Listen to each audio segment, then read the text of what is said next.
महाकुंभ में जिसने जो तलाशा उसको वह मिला।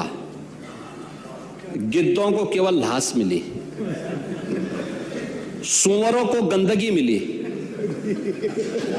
संवेदनशील लोगों को रिश्तों की खूबसूरत तस्वीर मिली, आस्थावानों को पुण्य मिला, सज्जनों को सज्जनता मिली, गरीबों को रोजगार मिला, अमीरों को धंधा मिला, श्रद्धालुओं को साफ सुथरी व्यवस्था मिली, पर्यटकों को अव्यवस्था मिली, सद्भावना वाले लोगों को जाति रहित व्यवस्था मिली, भक्तों को भगवान मिले।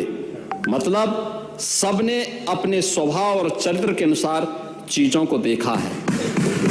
एक ही घाट पर सभी जातीय वर्ग के तीर्थयात्री स्नानार्थी बिना किसी भेदभाव के नहाते रहे। सनातन की सुंदरता आखिर समाजवादी और वामपंथियों को कैसे नजर आएगी, लेकिन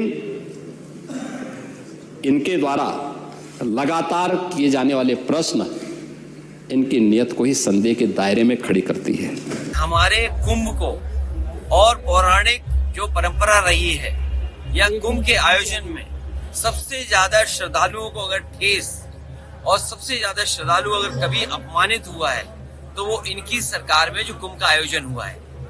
कुंभ में जितने भी श्रद्धालु आए उन्हें भरोसा बढ़ा, और तब भरोसा बढ़ा जब मुख्यमंत्री जी ने ये कहा कि कुंभ में हमने 100 करोड़ लोगों की तैयारी की है।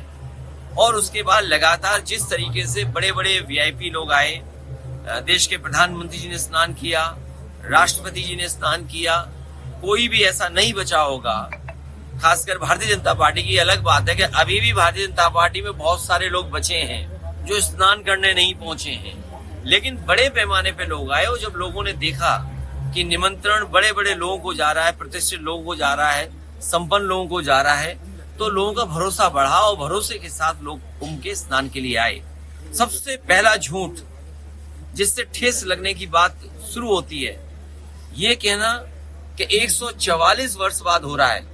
अगर ये बात उन्होंने पहले कही 144 साल बाद पहली बार हो रहा है, तो उनके घोषणा पत्र और उनका जो बजट अभी आया उस बजट की स्पीच में आप देखेंगे दूसरी लाइन ये लिखी है कि कुंभ का जो आयोजन है वो हर इतने वर्षों के बाद होता है, 144 वर्षों के बाद ही होता है, 12 वर्षों के बाद ही होता है।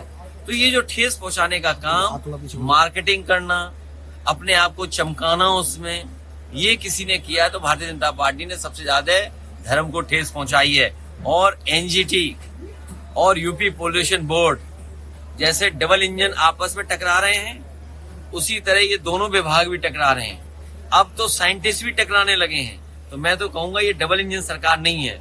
जब से साइंटिस्ट एक दूसरे से टकरा रहे हैं तो ये डबल ब्लंडर वाली सरकार है। सर महाकुंभ में एक बड़ी बात है सर, जब भगदड़ के बाद जो डेथ हुई जिन लोगों की, लेकिन उसके बाद मुस्लिम समाज ने कहीं न कहीं अपनी मस्जिदों को खोल दिया है जो तीर्थयात्री के लिए, लेकिन किसी भी बीजेपी के नेता ने उन्हें धन्यवाद नहीं दिया मुस्लिम समाज को। क्या कहोगे सर? कई पत्रकार साथियों ने वो खबरें चलाई हैं, स्टोरीज की हैं, जहां पर श्रद्धालुओं की मदद मुस्लिम समुदाय के साथ साथ अन्य समुदायों ने बड़े पैमाने पर की।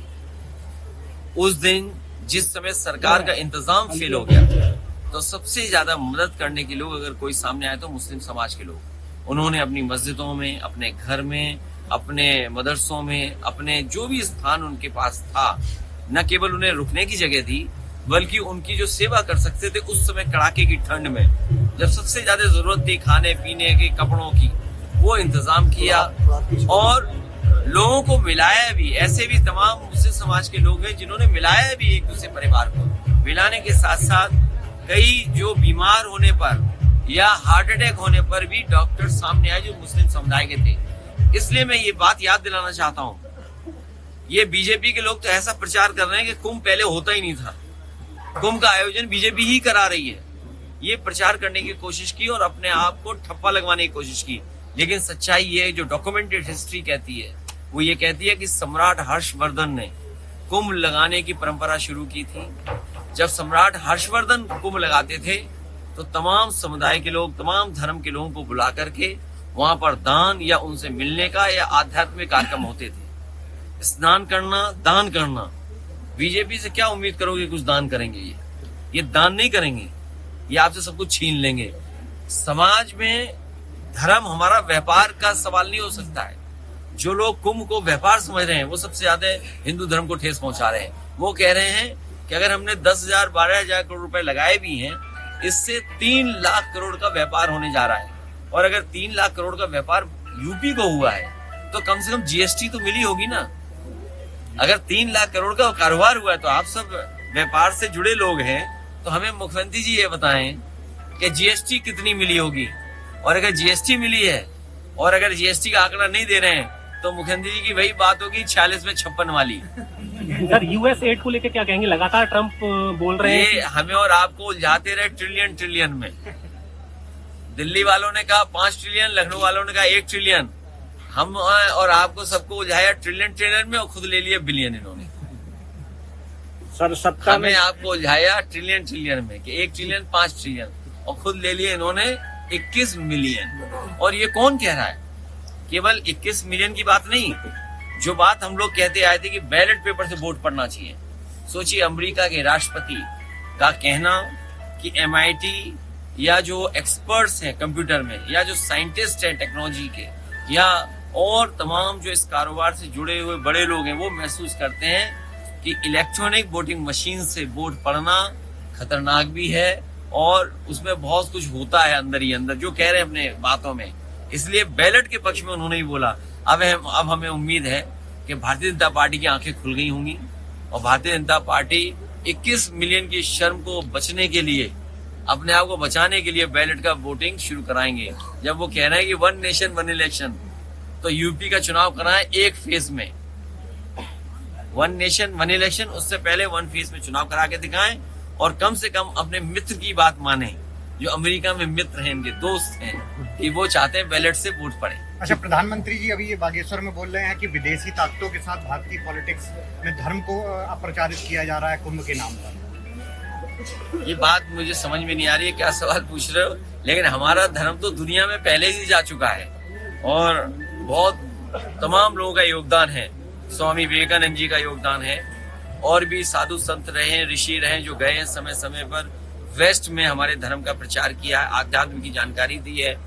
कई विदेश के लोग भी भारत आकर के आध्यात्म में और किस तरह ऋषि मुनि उनको रास्ता दिखा सकते हैं, वो भी रास्ता दिखाया है। यहाँ पर बड़े बड़े लोग आए हैं। और देखिए, हमारा धर्म को राजनीति में और राजनीति जो ज्यादा इसमें शामिल कर रहे हैं वो भारतीय जनता पार्टी के लोग। सर, सत्ता में वापसी 2027 में आपकी हुई तो क्या कन्या विद्याधन, बेरोजगारी भत्ता या? देखिए, उससे महत्वपूर्ण ये है कि भारतीय जनता पार्टी जिस पानी में डुबकी लगवा रहे हैं, स्नान करवा रहे हैं, उसकी रिपोर्ट ठीक नहीं आई है। कानपुर में होके आया हूँ, गंगा में पानी कम है। मुख्यमंत्री जी खुद गए थे यमुना के किनारे आज ही, उन्हें खुद पता होगा यमुना के पानी नहीं है। और ये तो सब अपनी जगह है, धर्म, कुंभ और रास्ते, ये ट्रैफिक ही नहीं संभाल पाए। सोचो, लोग गाड़ियों में सोए 2-2 दिन 3 दिन, कहाँ वॉशरूम गए हुए, कहाँ खाना मिला होगा, पेट्रोल स्टेशन का डीजल पेट्रोल खत्म हो गया। सोचिए आप क्या परिस्थितियां बनी। और श्रद्धालुओं की बड़े पैमाने पे जान गई, भगदड़ में गई है, खोए हुए वो नहीं मिल रहे हैं, लोग FIR लिखाना चाहते हैं। उसके साथ साथ जब वो अपने घर गए या घर से आए तो बड़े पैमाने पर श्रद्धालुओं की जान भी गई है। उनको भी मुआवजा वही मिलना चाहिए जो मुआवजा सरकार ने ऐलान किया।